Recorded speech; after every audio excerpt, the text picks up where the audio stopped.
Run to Old Navy right now to get 30 to 50% off all jeans and all sweaters for everyone in the family. Pair your favorite jeans with any of Old Navy's stylish sweaters and get 30 to 50% off from top to bottom. Every pair of jeans is on sale, including Old Navy Rockstar jeans, and so are the season's best sweaters.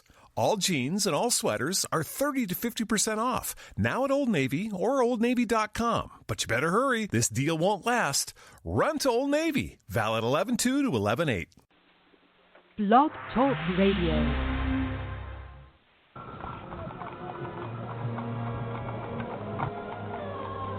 The year, 1888. The place, London's East End. Dead and mutilated bodies are popping up all over, from Stamford to Whitechapel. Jack the Ripper is leaving his mark, and the city's on edge.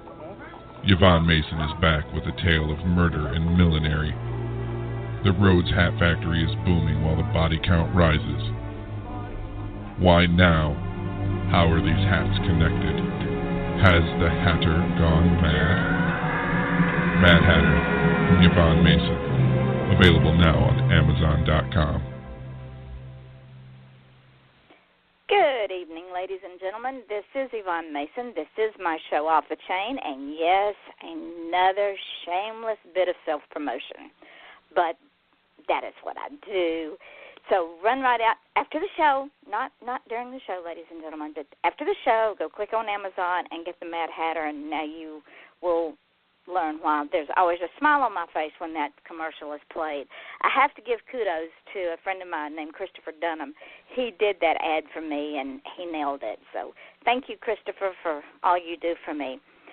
Tonight's show, ladies and gentlemen, between my guest, myself, and 5,000 of our closest friends, is author Lindsey Goddard. And when I found out about Miss Lindsey, of course, I went looking, as I'm prone to do, researching people, and I found out all kinds of good things. But we're going to start off with, she embraces the dark side of life. She is a woman after my own heart. Over the past decade and a half, Lindsey's short stories and poems have been published numerous times under many pen names.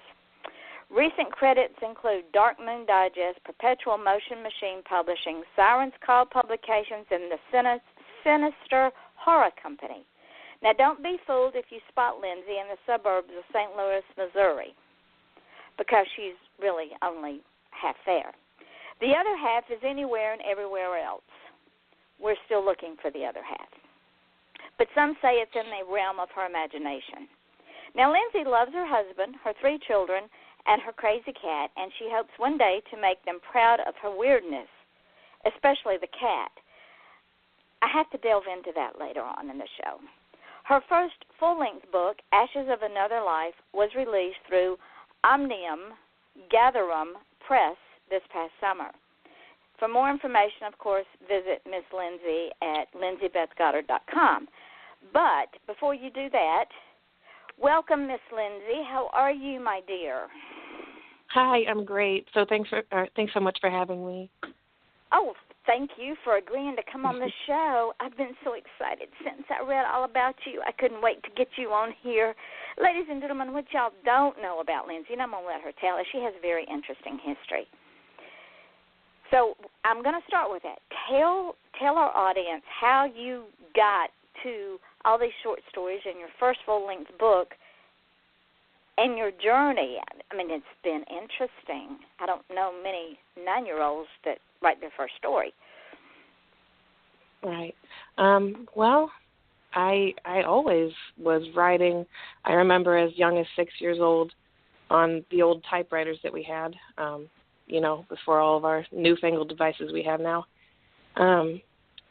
Those, I don't know if they were so much stories in the sense of, a full-length short story, because I was 6, 7 years old, but little snippets on the typewriter. And then I do remember at 9 years old, I wrote a story, and I think it was supposed to be a fairy tale, but it ended up a little, actually classic fairy tales are pretty dark. The Brothers Grimm and all that, it can get pretty dark, so maybe it was a fairy tale. But the princess, I remember the princess was very greedy, and she mistreated her villagers, and they ended up storming the castle and kind of taking justice on her. And that was at 9 years old. And I remember thinking it was a little too dark, so I just folded it up and put it in my folder. I don't even think I let my parents or anybody read it. And looking back, it wasn't so bad. But I thought, why didn't I have a happily ever after? I don't know. I guess the princess was asking for it, And so that was the beginning of it. I never really stopped writing after that. There was always periods of time where it would slow down a lot, but I've always come back to it. It's definitely in me. Well, when you think about it, Lindsey, is there really happily ever after? I mean, there's life, but is there really happily ever after? Right. That is the question, isn't it? Isn't that the question we're all trying to figure out? Well, personally, I don't believe in happily ever after because that is really an oxymoron. There are days that you're not happy. There are days that you're happy. But the ever after, I wonder what they're after. Yeah. Anyway, fast forward to age 15. What did you do at age 15? Well, my computer became my best friend. I did a lot of writing at that age. And I remember thinking that a couple of them just might be good enough to send off somewhere. I wrote a short story. It was called Sivius's Lament. I remember I just wanted a character named Sivius. I made the name up. I thought it was cool. And I remember he came from a clan of warlocks, and in every generation there was 5 sons who would each have a gift of the senses, superpowered eyes or ears. And enter in a mad scientist who combines all the genes into one, and he created Sivius. So he has super heightened senses all around. And it really kind of drives him insane, was the plot of the story, because who wants to see everything and smell everything, and he can hardly touch anything because his sensations are so heightened. And I didn't know if anyone would want the story, but I think it was the second place I sent it to. They said they wanted to publish it, and a couple months later I got my 2 free contributor copies in the mail, and I was just about as happy as could be, dancing around. I think we all do that our first time. But at 15, I mean, that's an accomplishment, child. And I say that. Yeah, and I think I remember. I'm sorry. I think I may have been afraid to even tell him my age. I don't think I mentioned my age. I just kind of went with it. And age should never be a deterrent for someone to be published. Right. Oh, yeah, definitely not. Because there are a lot of creative young people like you were that are afraid to put themselves out there, especially in the publishing world. Musicians have a different row to hoe because they get mentors, they become protégés. Even artists, they become protégés.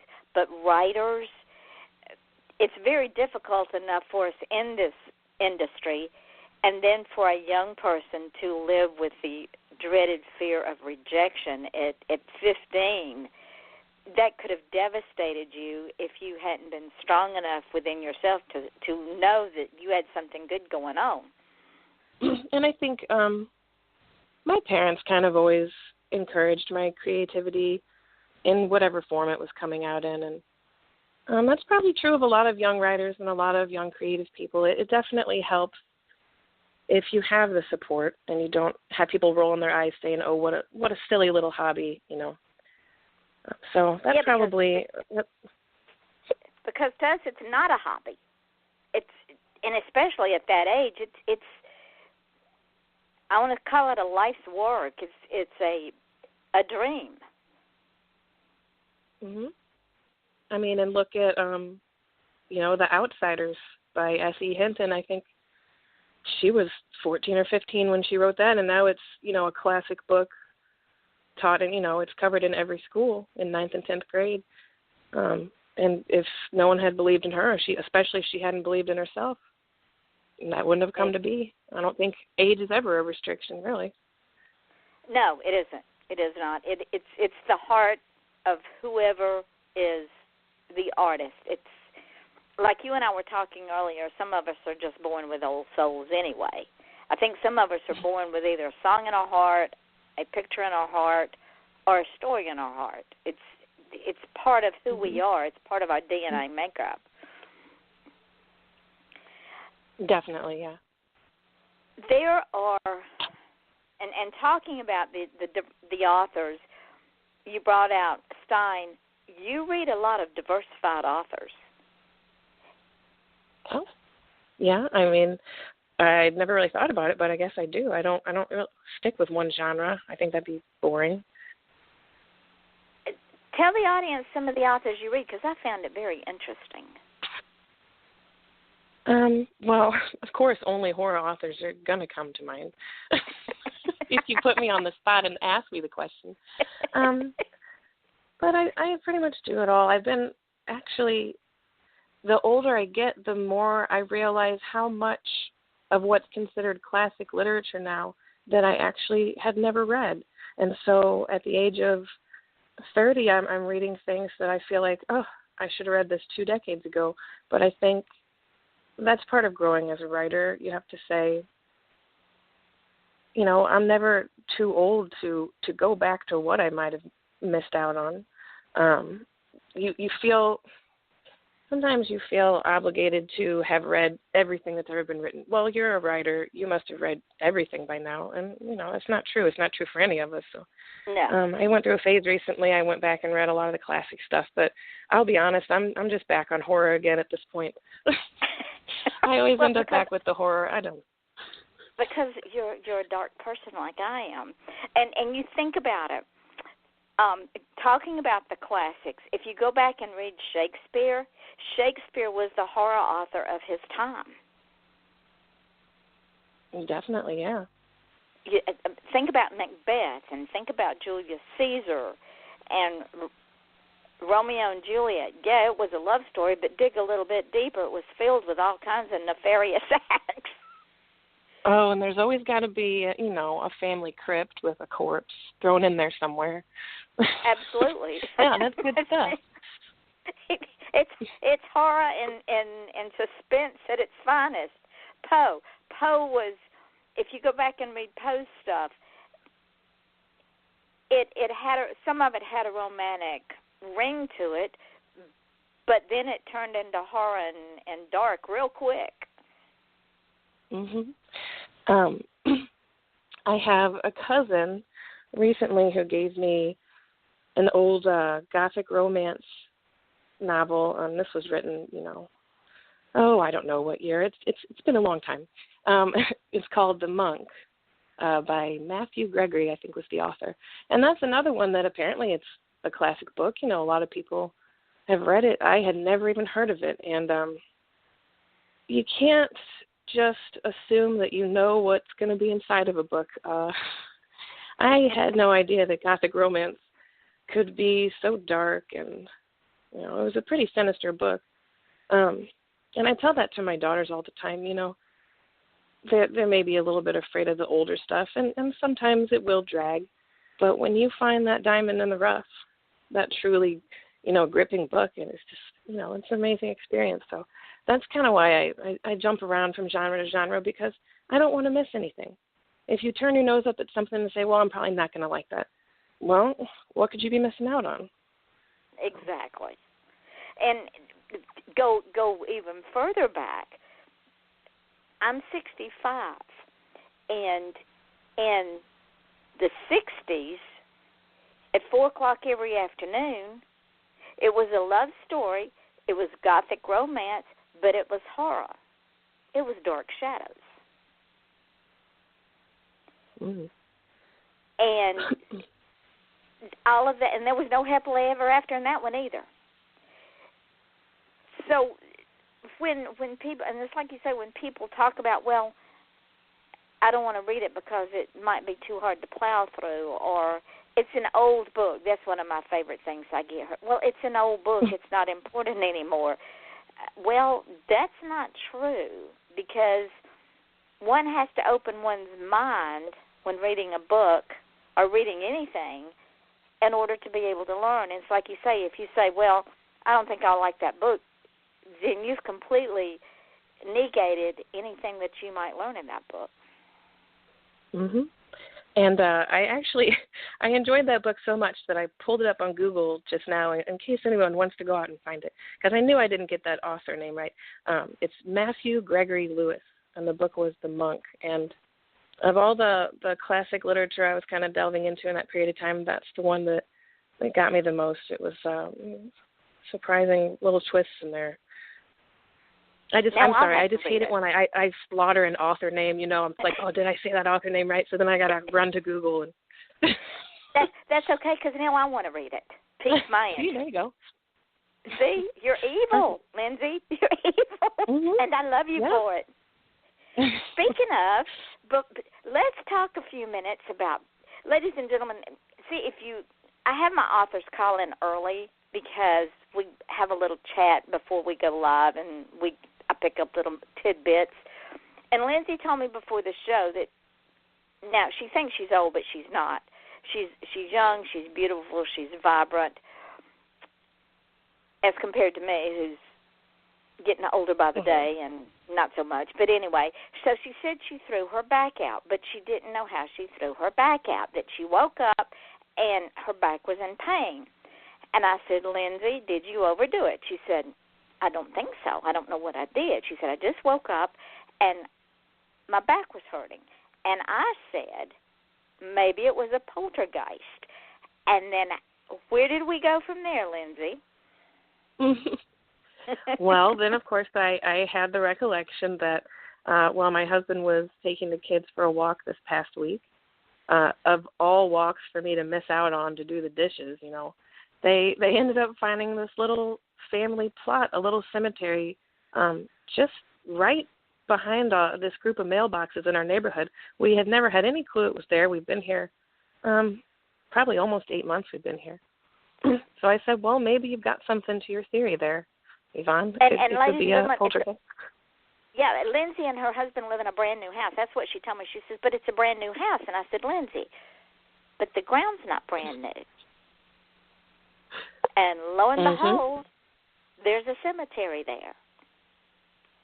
Right. Is it a poltergeist? That remains to be seen. Nothing on this earth is new, really. No, it isn't. It's all recycled. So, ladies and gentlemen, you never know what you're going to hear on Off the Chain with us, because we do go off the chain. Even at 9 years old, what made you embrace the dark side? I do not know, and it's not like, it's not like anyone would have guessed it, especially at that age. I wasn't, dressed in black and going to graveyards every day or anything, but whenever I would sit down to write something from that story I told you about, pretty much from that moment on, it would just have a dark turn to it. And I think it's always kind of been my way of coping with the darkness that is in the world, because I'm very affected by it. I can barely watch the news, without crying. I don't know why I watch all the shows that I watch, like Forensic Files and Deadly Women, because I just end up crying for these victims, I've been looking up your books, and I'm very interested, and I'm going to pick up a couple of your true crime books. So that kind of thing's always interested me. I think it's writing about it is just a way of working through it. And there is a dark side to all of us. Where there is light, there is also dark, because there can be no dark where there is light. And we all have, I call it, which wolf are we feeding? Are we feeding the bad wolf or the good wolf? And in order to get the dark side out in a positive way, for lack of a better word, we write about it. Yep. And I think it's a way of releasing, like you say, you watch true crime and you watch Forensic Files and you watch all the news. And instead of bottling it up inside of you, you write about it as a release. Yeah, it's almost like you have to. Yes. You know? Because we live in the real world. Like I said, there's no happily ever after. Many readers and many authors try to escape the real world. I think you and I live in the real world so much that we have to write to make the real world go away, if that makes any sense in my twisted mind. Yes. It's, instead of carrying it around, we're sharing it. Yes. There you go. We're spreading the wealth. Here, have some. I don't want it. It's the burden is less heavy when we share the load with other people, like minds. Exactly. And in speaking of sharing, I found something of yours that has wound up on my top 10 most favorite writings in the world. It's right under my favorite all-time poem, The Raven, by Edgar Allan Poe. Now, I don't know if you know why Poe wrote that poem, and maybe you do, but for our listening audience, Edgar Allan Poe was married to his cousin, and his cousin was ill, and she was dying. So Poe wrote The Raven because he wanted to know how he was going to grieve when she died. When she died, that's when he wrote Lenore, because he was grieving, and it was nothing like he thought was going to happen. So this writing of yours, if you will allow me to read it, because it is absolutely marvelous, is second behind The Raven. Wow. Okay. Yeah. And it is called, ladies and gentlemen, this is a poem by Lindsey, and it is called Within These Walls. And after I read it, I want to discuss it a little bit, because this is a fantastic poem. Within These Walls by Lindsey Goddard. A ghost who mourns, her earthly name, was tarnished by the word insane. The curse of life, her mortal bane, her rival, till she stopped the pain. Her name is now synonymous with how she chose the reaper's kiss, and how she stopped her heart for this eternal lake with no dismiss. And now she floats within these walls, follows me down every hall, eyes me from the shower stall, begging me to hear her call. Lobotomy, she heard them say, on that strange and frightful day, is sure to wipe her tears away. Choked up, her father said, okay. An ear still pressed against the door, she listened as the doctor swore her grief and strife would be no more. His words, they chilled her to the core. She ran until her legs gave out, chest heaving with her final shout. It ends right here, there is no doubt. And she began to look about. The gallows towered in the distance. She ignored her limbs' resistance, permitting not a moment's hindrance. She bid this world a curt good riddance. Her tortured soul, it didn't stay near her gallows of dismay. From its deathbed it did stray, finding its way home that day. And now she floats within these walls, follows me down every hall, eyes me from the shower stall, begging me to hear her call. Her name is now synonymous with how she chose the reaper's kiss, and how she stopped her heart for this eternal ache with no dismiss. I read that poem, Lindsey, and got chill bumps. Wow, that's the best compliment a writer can receive, right? That's amazing. Thank you. It moved me because that poem is so visual. The first thing I thought of was the early 1900s when they started doing lobotomies, because people had schizophrenia. Women had hormone problems. They thought they were insane, so they're going to give them lobotomies and make them total idiots simply because they didn't understand how women are made up. Postpartum depression, dealing with errant husbands who thought that chasing skirts was okay. What made you write such a beautiful, haunting, true piece of work? Oh, well, that is a subject that's always bothered me deeply. Anytime I, read a story about the lobotomies they used to do, and the cruelty of it. And I remember I was probably around 2007 and 2008. I started to visit the local cemeteries just, to take photos. I enjoyed taking photos of them. Nothing professional, just a hobby, because I'm weird like that. And there That's not weird. I do that too. Well, see, we do belong together. There you go. Sorry, continue. I remember, and the name of this woman has always stuck with me. She was the sister of Tennessee Williams. Her name was Rose Williams. They're both buried in Calvary Cemetery in St. Louis, the city near where I live. And she had a lobotomy, and I never got to the bottom of her story if how long she actually lived after that lobotomy, but that kind of set me on the path of reading all these other stories of people with, like you said, varying forms of mental illness. I mean, even things that we know now, this person is simply autistic. Back then, everyone was crazy. They didn't know how else to deal with it, but yeah, that's a topic that's definitely always bothered me. All the lives that could have been, all the people that were stamped out and basically they were creating zombies. Of course the person is compliant now, and of course you don't have problems from them, but they're really just a shell of a human being. There's nothing left in there. So that's kind of where that came from. And oddly enough, it's kind of silly because oddly enough, it was the death of Michael Jackson that actually, for some reason, inspired that poem.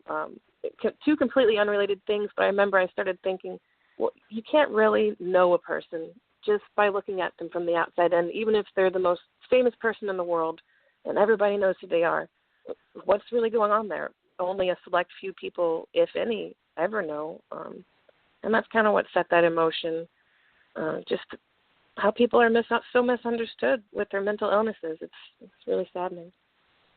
And we all wear a mask. Every one of us. And I know that we have a very educated audience. I'm not saying that, but for the people that really don't understand, we've heard the word lobotomy all of our lives, but many people don't understand exactly what happens when someone is given a lobotomy. You want to explain it to them in our dark terms.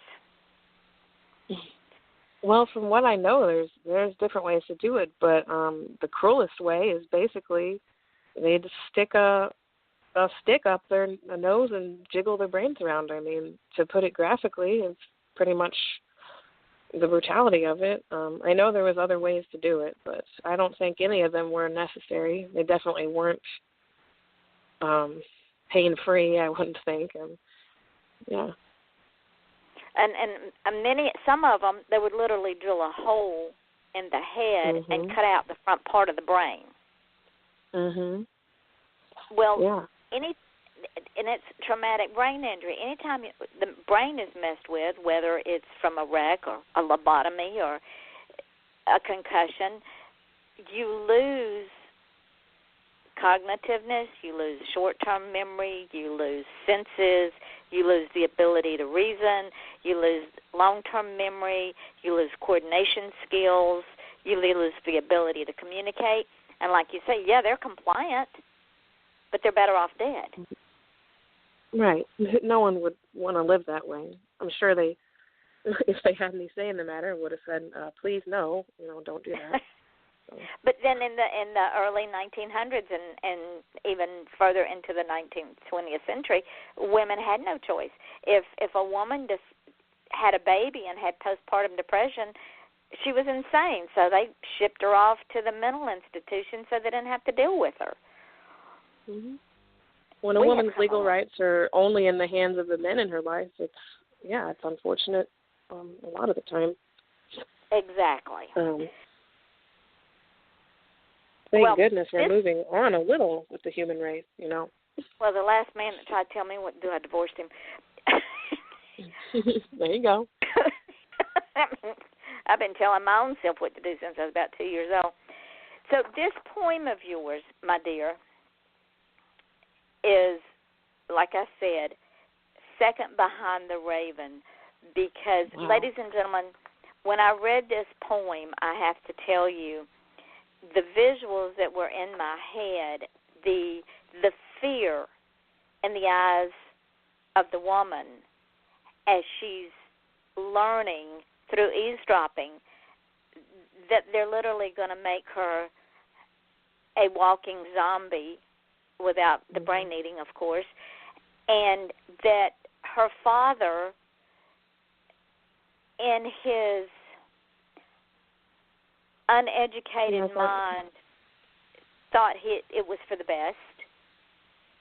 Right, and I think just with the words choked up, I felt they had to be there because a lot of people who agreed to it for their family members, they didn't know this was a doctor, you know, a learned person smarter than them, so they think, advising them to do it. So, you know, what else are you to do?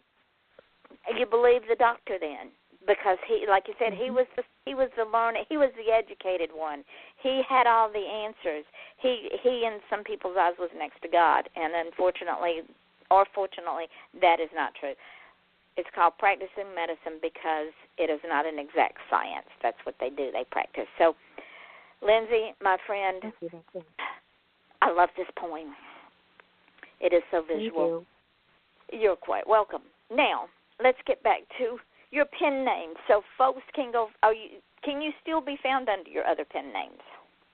Oh, no, this was long ago.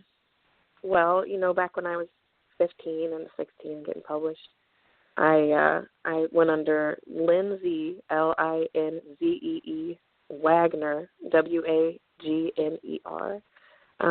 I don't think any of those publications even exist anymore, but if anyone really wants to try to find them. Yeah, okay. If you find them, let me know. Stranger things, if they can be found, I will find them. You know that about me. I mean, I don't know if it'd really be a pen name, but I did used to go under LB Goddard when I first started submitting things as an adult. And I'll admit, I thought I wouldn't be taken seriously as a woman in the horror genre, so I just took Lindsey Beth, dropped most of the letters, and I was LB Goddard for over a few years. Some of the best horror authors out there are women. Yep, that is true. And you know why? And people will laugh about this, but it's true. Men operate on logic. Women operate on emotion. So women can take that emotion that they operate on, put it into a horror book, and it will scare the hell out of you. And you know, I think we're good at character building because we see those little traits in people that make them unique. We see things on an emotional level, and I'm not trying to pigeonhole women as, you know, oh, we're so emotional, but I think it's something to be proud of, you know. Well, and we are it's a fact emotional. of life. Yes, exactly. Yeah. Because it is a fact of life. It's not right or wrong. It just is. And like you say, as women, sometimes, especially in this industry, it needs to be embraced because it's the devil is in the details. The little bitty details that if you're not looking for, sometimes will just jump up right at you.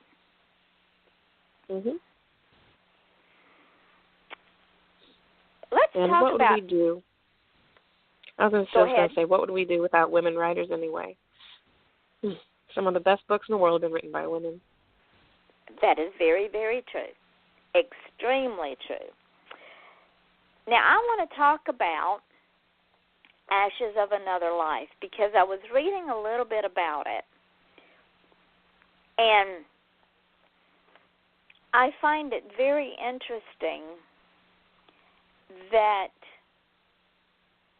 you took this particular subject because it is a hot button, has been for quite a few years, and wove a story around it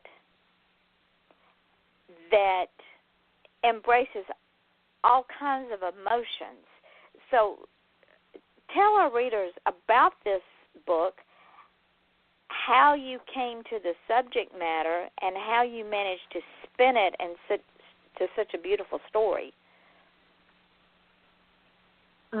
Well, Ashes of Another Life was challenging to write because I was basing it off of real life situations that happened.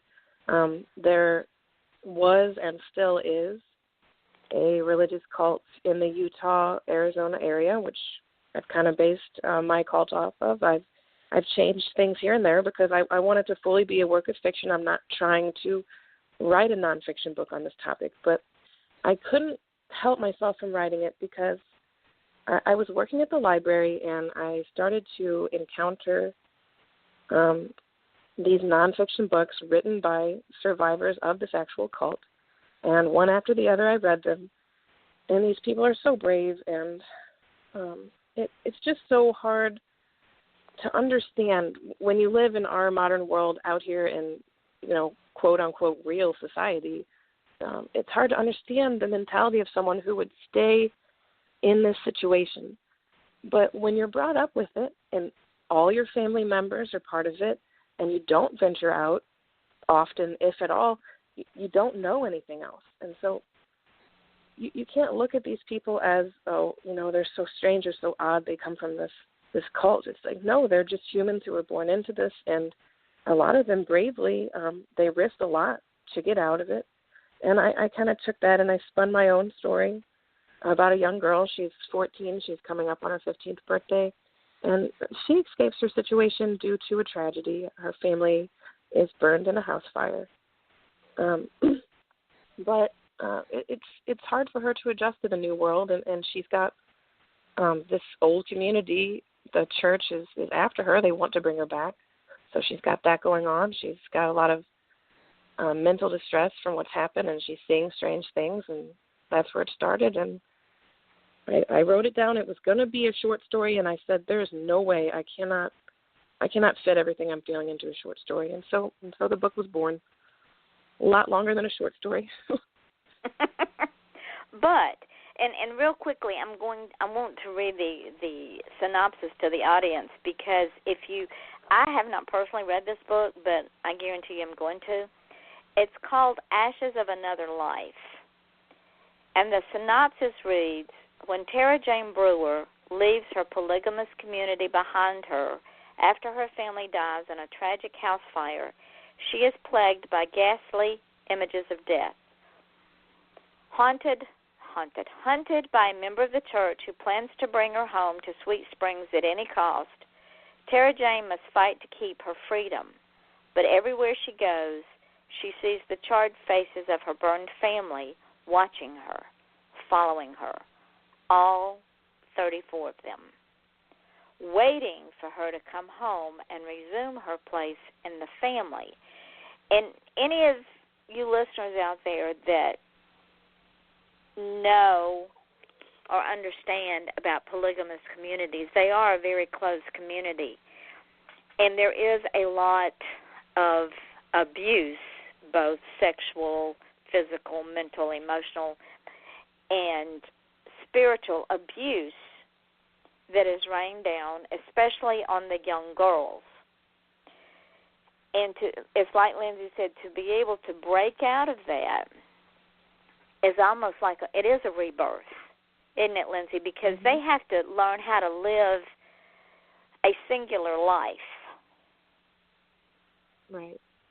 And, even their curriculum in school, it was all designed by the prophet of their church.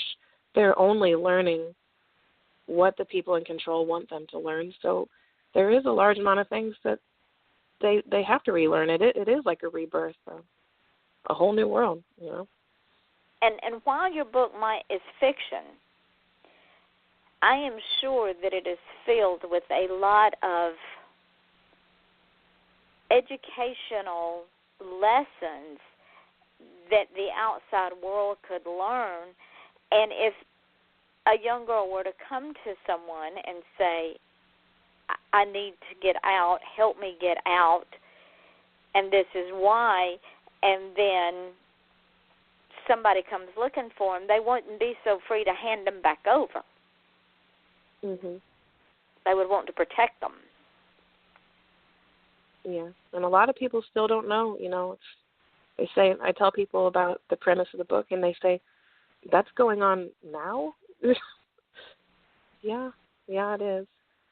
Have they been hiding under the rock? They haven't seen the news and the man that's in jail and all that's been going on with a particular community. I can't remember where it is now, but it happens all the time. Mhm. Oh yeah. People that are, especially with people that are looking for something to fulfill their lives, who maybe feel like they're lacking in some way. And I'm not talking about people that, as in my book, they're born there and they grow up there and it's all they know. But even out here in normal society, there's still people that are drawn to this cult mentality because they're lonely. They're looking for something to complete them, and they just have no idea what they're getting into. And there is warning signs, this is a cult, but a lot of people just are in denial. They look past that, and it goes on all the time, surprisingly. Once you start looking into it, it's like, wow. And what they don't understand is once there's, and these cults, as a general rule, prey on that individual, and I don't want to use the word weak, but for lack of a better word, an individual who is weak, who is weak emotionally and weak, mentally, and I don't mean it in a derogatory way, but unhappy, no self-confidence, looking for love in all the wrong places, wants to belong. What it is, ladies and gentlemen, it's a religious gang. Would that be a fair statement? Yeah, and it's really just that, unfortunately, it's happened all throughout time, and it's probably not going to stop happening, that very bad men are also very smart, and they understand, how can I control people? Oh, okay, I'll use religion. And I'm not talking about my everyday friend, who's just a normal Christian going to church every Sunday. I'm talking about these cults where one particular person is the only person that can set the rules, the master, the prophet. And people that get involved in this, they're often abused physically as well as mentally. Because they're predators. These quote-unquote prophets are predators. They're sexual predators. They're pedophiles. And under the guise of religion, they carry out their nefarious acts. Mhm. Yep. So, ladies and gentlemen, if you have a daughter who all of a sudden joins the cult, watch for the signs, because it is not something that you can get them out of easily once they're in there, because it's like sucking them up into the black hole of nothingness. Right, Lindsey? Oh, yeah. And sleep deprivation is used, food being denied to people to make them weak. They're not in a strong mental state if they're not sleeping and they're not eating well, and they have the constant demands of the people around them. It really can tear a person down quick. And that's why I was so inspired by those stories I read, the nonfiction books, about the people who survived it, because, it does. It takes some guts to get out of that situation, but you got to love yourself enough, and you have to love yourself and just look to a better day. It becomes like a Stockholm Syndrome, because when you finally you love that person that has totally abused you and owned you, mind, body, and soul, and then you love the family, the other wives, the other siblings, the cousins, the whoever, because that's all you're surrounded with. And they force on you that you will love them by, like you say, by withholding food, by withholding sleep, by withholding, I don't know, basic necessities. And there is abuse involved. And in order not to be abused, you become compliant.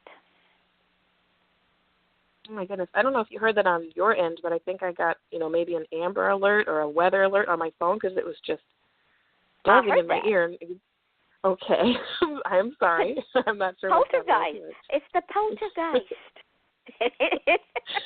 It's the poltergeist. But this is live radio. Anything happens on Off the Chain. So, ladies and gentlemen, go and get this book because do that. Ashes of Another Life.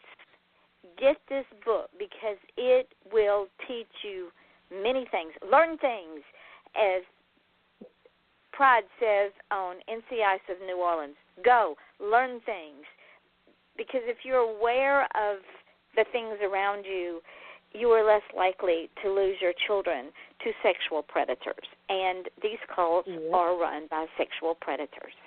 Am I right? Mm-hmm. Yeah, I was just telling my husband recently, I feel like that's at the core of it 98% of the time. I mean, Absolutely that's right. the motivation that sets these power-hungry, megalomaniacs in motion. They say, how can I control people? There you go. That's it.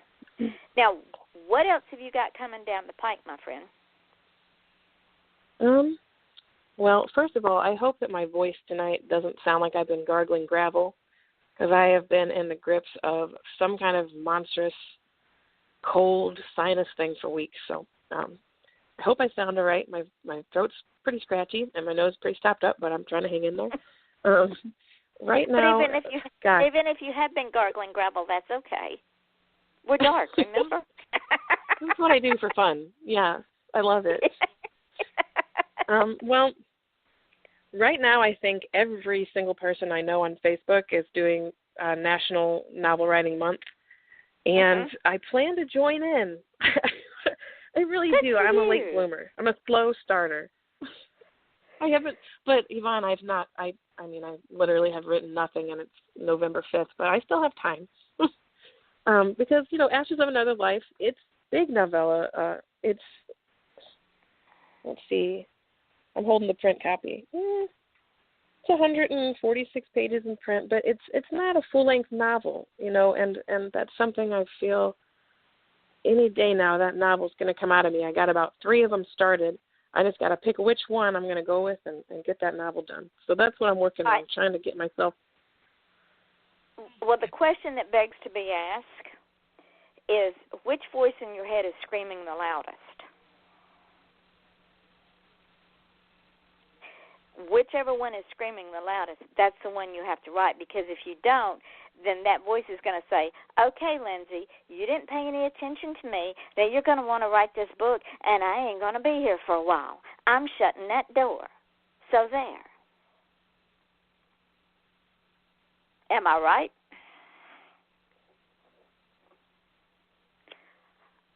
Ladies and gentlemen, we have lost our caller. I hope she calls back in. There she is. Okay, I'll tell you what's going on. I have it signed up on the Amber Alert when there's a missing child, and my phone is very diligently letting me know that there is one right now. I think everyone should have those alerts on their phone, but maybe not during a live show.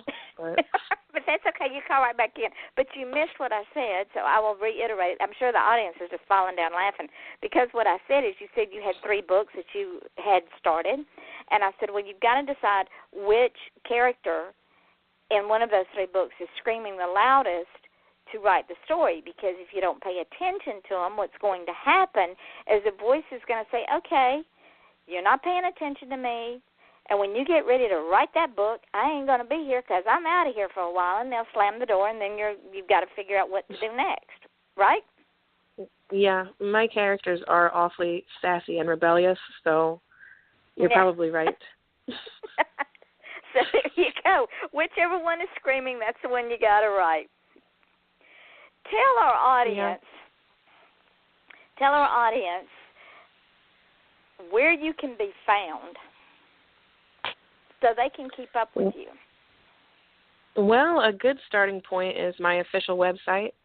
It's www, obviously, .lindseybethgoddard.com. From there, you should be able to access my Amazon page. I've got tons of short stories and different anthologies, and I have a few collections where I had taken those stories and then just combined them into my own collection, so I don't have to share the pages because I'm selfish like that. And there's 3 of those collections. They were all self-published. They're all available on Amazon. Going back as far as 2011 was the first collection. That was called Respect for the Dead. The second one is Quick Fix, A Taste of Terror, because there's only 5 tales in it, so it's rather short, but it's only 99 cents, so forgive me. And then the latest collection is called The Tooth Collector. I've gotten some good reviews on that one, so yeah, you can find those all through my website at lindseybethgoddard.com. And when they go to your website, do you keep them updated on what's coming out, when it's coming out, a little bit of snippet of what it is? I do try to, and I've talked to so many other authors that are the same way. For some reason, we can run right to Facebook and we can run right to Twitter with all this news, but our news blog on our website will just get cobwebs. It's dusty by the time we go back to it. I do try to keep the news updated. Sometimes I'm a slacker. So if you want to hunt me down on social media, that might be a good idea. That way you don't have to get the news 3 weeks after it happens when I say, oh yeah, I have a website. I should probably update it. So.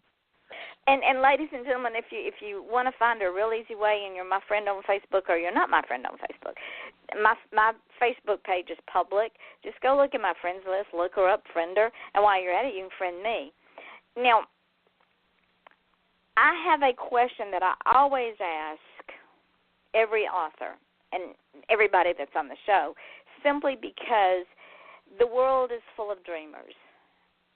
We've all got a dream, and whether it's garbage collector or whether it's president of the United States or whether it's the next writer or musician, we all have a dream, even from the time like you and I when we were 5 and 6 years old. If someone comes to you and says, Lindsey, I envy you so much. You've apparently made your dream real. I have a dream, but I have this going on in my life, I have that going on in my life, I don't have enough time, and they tell you all of this stuff, what would you tell them? Still with me? Ladies and gentlemen, I'm with you. I have no idea how to make that stop. I'm so sorry. I just have no idea how to make that stop. Don't worry about it. I just didn't want to lose you again. But everyone is probably cringing. Whoever's wearing earbuds to listen to this is just, they can send me your doctor bill if that just busted out your eardrums. I'm really sorry. I don't know how to turn the alerts off. No worries. We're going to back to your question. Yes. The same thing I say all the time, to those closest to me. It's an old cliche, but it's true. You only get one chance at this. You don't want to look back on your life and have more things that you wanted to do and didn't do than things you feel you accomplished. It's an accomplishment to get out there and work a 9 to 5 and bring home that bacon. If you're working yourself so much that you can't even spend half an hour a day working on what you feel passionate about, working on what sparks you creatively, then what kind of life is it really? I mean, to me and to most people that are like me, it just doesn't sound like much of a life. If there's something inside of you creative, you've got to go for it, even in small doses. If you say you don't have the time, I bet you spent 15 minutes to an hour watching some stupid show on TV. So turn off the TV and do what it is you need to do. That's my advice. And I agree with you, because we do only go around once in this life. I mean, even if let's say our soul is reincarnated into someone else, our soul may be reincarnated, but our dream may not be. And it wouldn't be our dream anymore. It would be someone else's dream. So, it, like you say, at the end of our days, when we're laying there and we know that the end is coming and we're going to breathe our last, and we're saying, well, and somebody says, do you have any regrets? Well, I should have done this. I could have done that. I would have done this, but it's too late. You can't go skydiving when you're laying on your deathbed. It, number one, would be almost an impossibility, and number two, I don't think the tandem holder would want to be responsible for bringing your body down from the sky as it expires. I mean, we could write a story about it, but it would be kind of creepy. Although I will say, I mean, you're too much. But I will say, you know, it's not too late most of the time when people think it's too late. Right. So you're 40, 50, 60, even 70. If you're still physically and mentally capable and you still have time, it's not too late. When it's too late is when you can't do it anymore. You missed your chance. You missed the train. So, yeah, age isn't the limit, but unfortunately mortality is a limit. So, yeah, you got to do it. Mortality is a permanent now. limit. Well, yeah. You sent me a message and said, I didn't know you were a bounty hunter. Did you read When I Became a Bounty Hunter? I did not. I was 54 years old when I started bounty hunting. I'm 65 now. I'm 4'11". I got a criminal justice degree with a 3.50 GPA, which is honor roll. You know, it's up there with the big boys. Something I never achieved in my life, and became a bounty hunter at 54 years old. I published my first book in 2006 after being rejected for 40-some-odd years. So Lindsey's right. Age is not important. What is important is making that dream real. Even if you have to take a detour, make the dream real. Right, Lindsey? Sometimes a detour is what leads you to the dream, right? Exactly.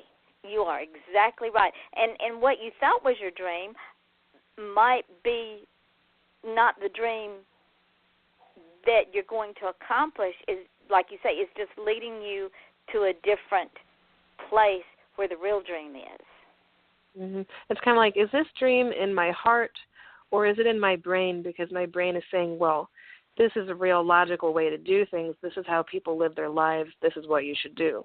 Well, sometimes we have to not listen to our brain because the heart says, well, I want to do this, you know, and that's what you're going to really excel at is what you want to do. And everyone knows when you're doing something you don't want to do, it's, you know, the results aren't as good.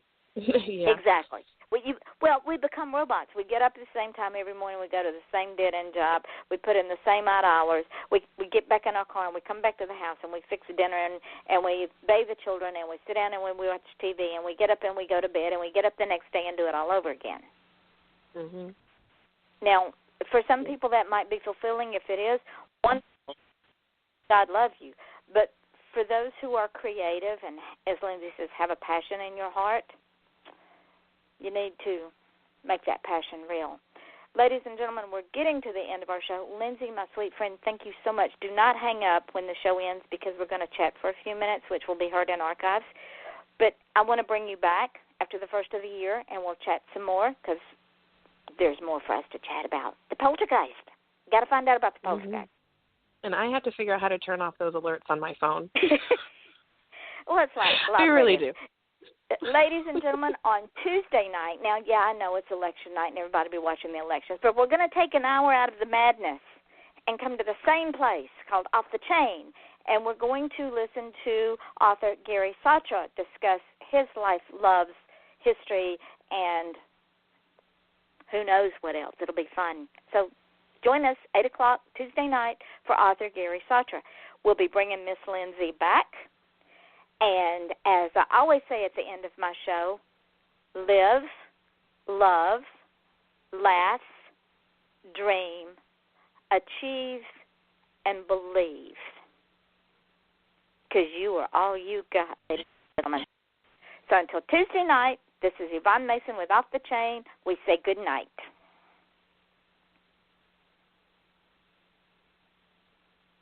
We're now off the air. We're in archives, and anything we say will show up in the archives. But what I wanted to tell you is the show will go into archives. It will shoot itself over to iTunes. It will shoot itself over to Stitcher Radio, which is played on Sirius Radio, as well as is streaming live on the computer. I will upload it to SoundCloud, Mixcloud, Spreaker. Spreaker puts it on TuneIn Radio and YouTube for me. Podcast, Podomatic, and Hipcast. So there's like 7 or 8 different podcasts that I put this up for you guys. And when I post the link to my page, I'll tag you in it, spread it around, and you can download anything from Blog Talk Radio to iTunes. Download anything you want where your show is and use it to market yourself. Wow. That's awesome. That's a lot of that is a lot of different websites you just mentioned. Yeah. Wow, that's cool. Thank you so much. You're welcome. Well, I'm only as successful as I help you to be, and you, my friend, have a long life of beautiful works ahead of you, and I want you to be successful, and I want people to hear this poem and to read your works because you have a gift, and I am so proud of you. Thank and you. Earlier when I called you child, it was meant with a term of endearment because I have children your age, and I'm all the time calling them child because I love them. So it was not meant That's as an fine. insult. It's much better than when young men call me ma'am. I'm when did I become a ma'am? But in the South, that when I say ma'am, it's as natural to me as breathing because I was taught at a very early age, anyone that you speak to, it's a sign of respect, whether they're your age or younger or older. It's just a sign of respect. I call teenagers ma'am and sir, and they look at me like, what? I said, just go with it. I'm 65. Just go with it. I hadn't even noticed you saying it, but just everything that you say, I just love it. I love your accent. I love. Well, thank I love you. your quirky darkness, and I think we do have a lot in common. I'm gonna start getting obsessed with your books now, so I can quit watching about true crime on the TV and read it. Well, now I have to tell you. Have you ever read Ann Rule? No. Okay, Ann Rule is a true crime writer. Have you ever read any true crime? Here and there. Okay. It's never been anything, I've never went on a crime spree, so to speak. It'll be one book, and then I kind of fade off of it. But I could do a binge. Well, the reason I'm asking is because most true crime writers write sanitized true crime. And when I say sanitized, they sympathize with the criminal and they use a lot of, Mary Jo went to high school at Southeast Podunk High School, and her best friend was Susie Q, who was just horrified that she was murdered. We interviewed Susie Q, and she said that Mary Beth was a wonderful girl, and everybody loved her. That's not the story. Mm-hmm. The story is the victim and the families of the victim. And so when I do a true crime, it is not sanitized because, like I said, my degree is criminal justice, so I think on that spectrum, and you get all of the detail of what happened, how it happened, and to the degree it happened, and it will make you want to throw up. But yeah, and I don't like it when I pick up a true crime book of that nature, and they almost do try to glamorize the killers. You know, it's probably just sensationalism. I'll sell more books if I make this killer into kind of an anti-hero, and it's, for me, no. I mean, I wish these people could be wiped from human history. They're not worth glamorizing and turning into some kind of serial killer star, pop star. Well, what it does is it minimizes the life that was taken. It minimizes the victims and their families, that they're almost non-existent, that they were just a byproduct of this criminal. Yes. So when you several people have said, Yvonne, I can't read your books because they're too gory. One person said, I wanted to know what school she went to. Really? Then go and talk to the family. That's not the story. The story is what happened to her and her life being cut short and what she suffered. I want the reader to put themselves in that story and become the victim in their mind, to sort of feel on some level what the victim suffered, because that is the victim's voice, not what school she went to. Yeah, it's the least we can do.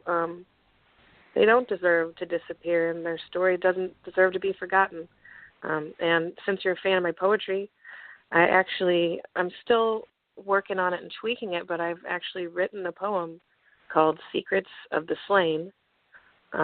It's going to be the intro to a new collection, and it kind of touches on that. What did the dead have to tell us? If you're willing to seek out the truth, you might discover their story. That's how justice is served. We can't forget the dead, especially when they die in horrific ways like you write about in your books. The least we can do is, first of all, deliver justice, and second of all, remember. Mm-hmm. Because when in the last rites, in the beginning, the victim her name was unknown. Her family turned against her. They would not help with the investigation. They would not even claim her body. So she was buried by the county in an unmarked grave. Mm. Yeah, I remember reading that on the, I guess maybe it was the synopsis or something. Mm-hmm. Yeah, that just makes it even sadder. So just beware. It's nauseating. It's raw. They're unsanitized. They're worse than dark. They're things nightmares are made out of. And the bottom line, or the moral to all of these stories, is on any given day, any one of us could be that victim. Would we want to be forgotten? Do we want our story told? And, it is a way to make sure that the murderer in this situation is remembered exactly for the monster that he or she is.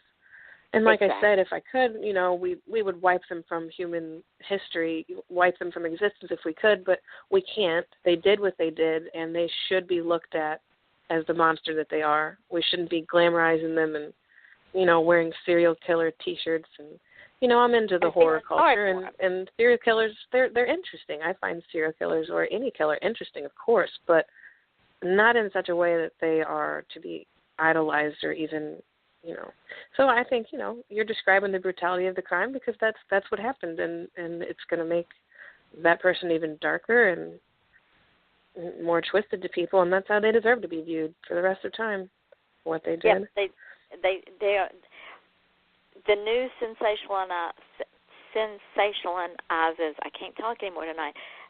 It's a hard word to say. I tried earlier. the victims get lost in the whole film that 11 thing. Like the circus of it or something. Right. They're like a byproduct of this criminal that made a conscious effort.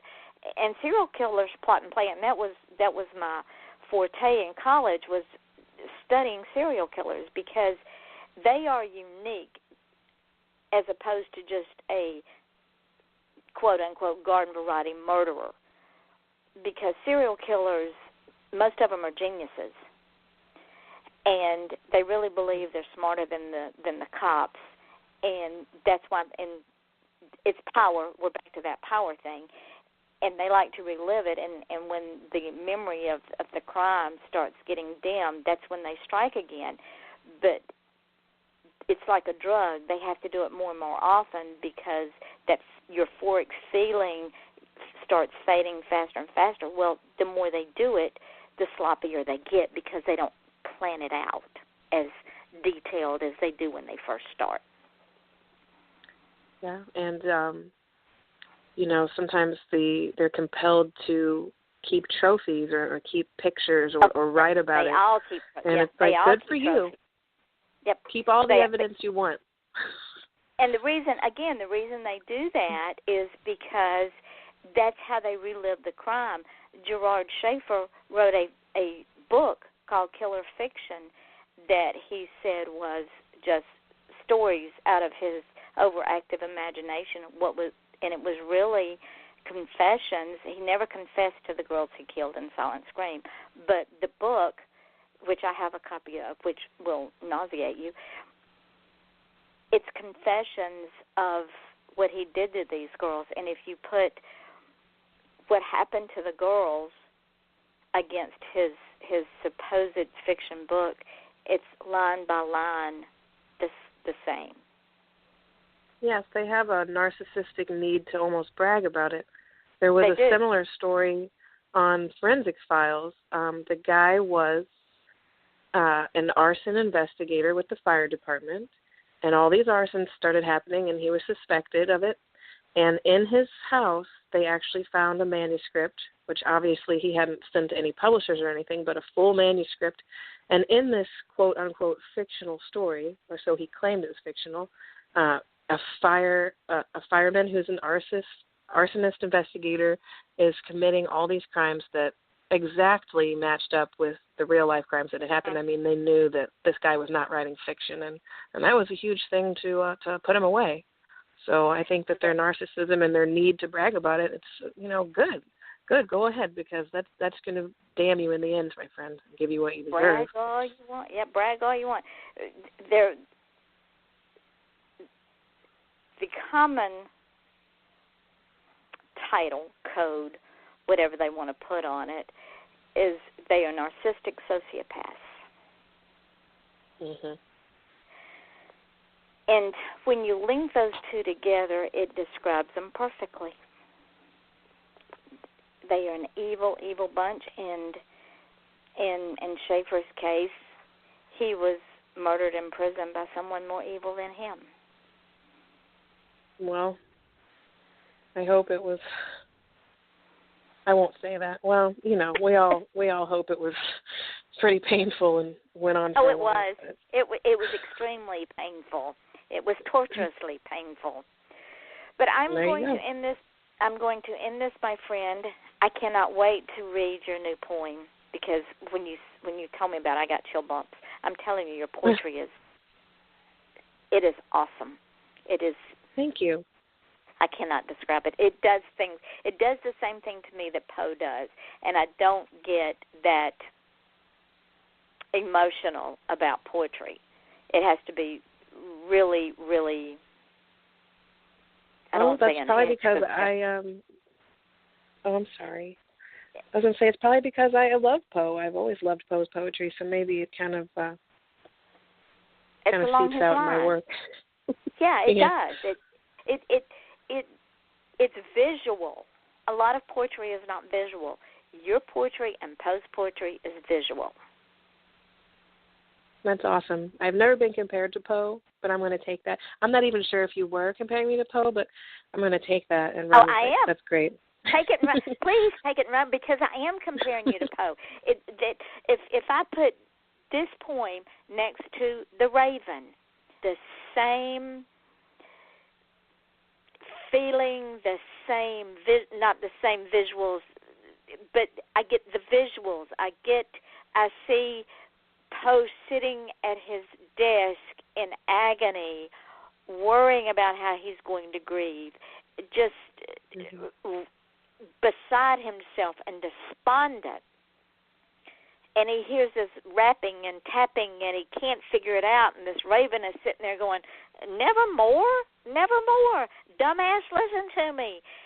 And then I read, "You're within these walls," and I see this specter as she's following you through the walls and trying to make you understand the agony that she felt and why she felt the need and the justification to spare her father the pain of having a daughter who was going to become a complete blithering idiot with slobber and eyes rolling back in her head because of a lobotomy, and she didn't want to be that person. So she chose her death. She chose the Reaper's kiss. Right. And I see that.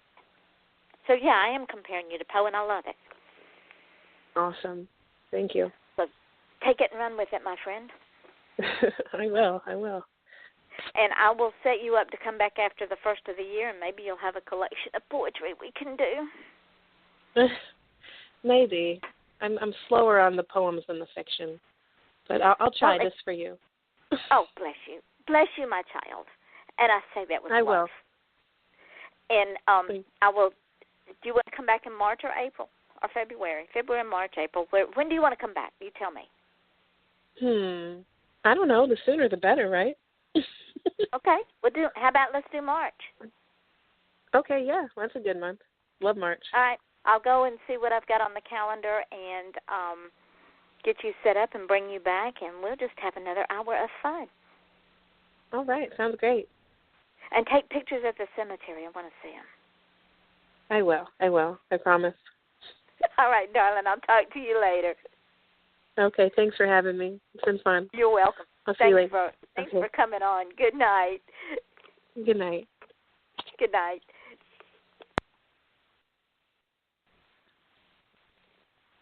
Run to Old Navy right now to get 30 to 50% off all jeans and all sweaters for everyone in the family. Pair your favorite jeans with any of Old Navy's stylish sweaters and get 30 to 50% off from top to bottom. Every pair of jeans is on sale, including Old Navy Rockstar jeans, and so are the season's best sweaters. All jeans and all sweaters are 30 to 50% off, now at Old Navy or OldNavy.com. But you better hurry, this deal won't last. Run to Old Navy, valid 11/2 to 11/8. Run to Old Navy right now to get 30 to 50% off all jeans and all sweaters for everyone in the family. Pair your favorite jeans with any of Old Navy's stylish sweaters and get 30 to 50% off from top to bottom.